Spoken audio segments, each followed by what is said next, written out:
Setelah ketegangan terjadi dalam rapat dengar pendapat Panitia Khusus Tata Ruang, Aset, dan Perizinan, Pansustrep, DPRD Provinsi Bali, Rabu 7 Januari 2026 lalu, Pansustrep secara tegas masih meminta PT Jimbaran Hijau berkomitmen untuk membuka akses warga desa adat Jimbaran untuk menjalankan ibadah serta melakukan renovasi tempat suci. Dari 6 pura tersebut, salah satu yang menjadi perhatian serius adalah Pura Batu Nunggul. Pura yang diklaim berada di dalam kawasan konsesi PT JH. Ratusan warga disebut hidup terisolasi di tengah kawasan perusahaan besar PT JH, dengan akses terbatas menuju rumah, ladang, bahkan tempat ibadah. Ironisnya, kondisi ini berlangsung di Pulau Bali, destinasi wisata dunia yang selama ini dikenal sebagai Pulau Surga. Undang-Undang Nomor 1 Tahun 2023 tentang KUHP, Pasal 303, menyatakan setiap orang yang dengan sengaja mengganggu, menghalangi, atau membubarkan kegiatan ibadah, diancam pidana penjara paling lama 5 tahun. Sementara itu, salah satu pemangku di Pura Batu Nunggul yakni, Jero Mangkubulat mengatakan diperlakukan asing di tanah sendiri. Ini pura kami dari dulu. Kami tidak merusak, kami hanya sembahyang. Tapi kami dihalangi, diperlakukan seperti orang asing di tanah sendiri, kata Mangkubulat.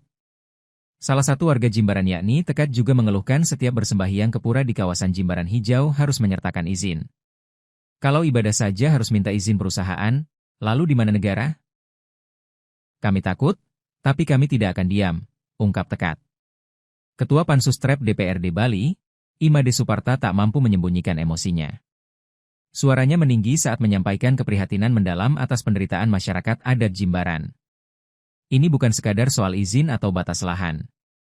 Ini soal kemanusiaan dan martabat orang Bali. Bagaimana mungkin umat Hindu dilarang atau dipersulit beribadah di tanahnya sendiri, kata Suparta. Lebih lanjutnya, Suparta menegaskan tidak ada satupun aturan yang membolehkan perusahaan melarang ibadah. Kalau ini benar terjadi, ini bukan sekadar pelanggaran etika, ini masuk wilayah pidana. Pansus menegaskan, klaim kepemilikan tidak bisa menghapus hak konstitusional warga untuk beribadah. Aparat penegak hukum pun didesak turun tangan, bukan menunggu konflik membesar. Ia menyebut kondisi ini sebagai potret getir rakyat Bali yang diperlakukan seperti tamu di negeri sendiri, terjepit di tengah kepentingan investasi dan kekuasaan modal.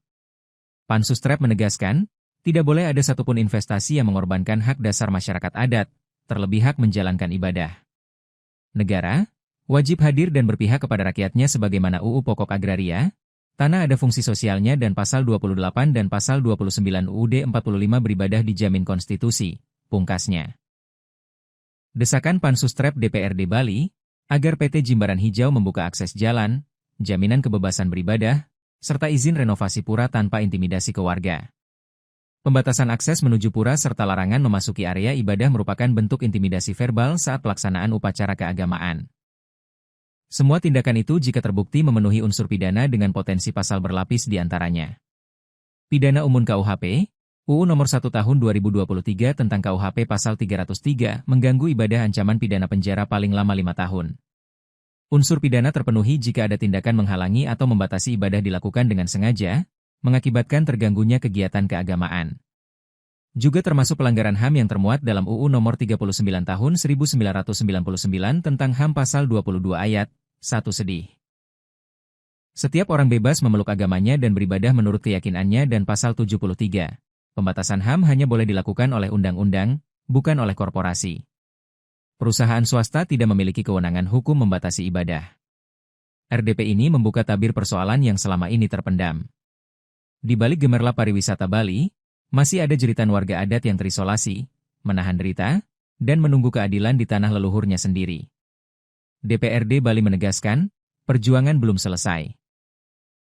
Negara tidak boleh kalah oleh tembok perusahaan.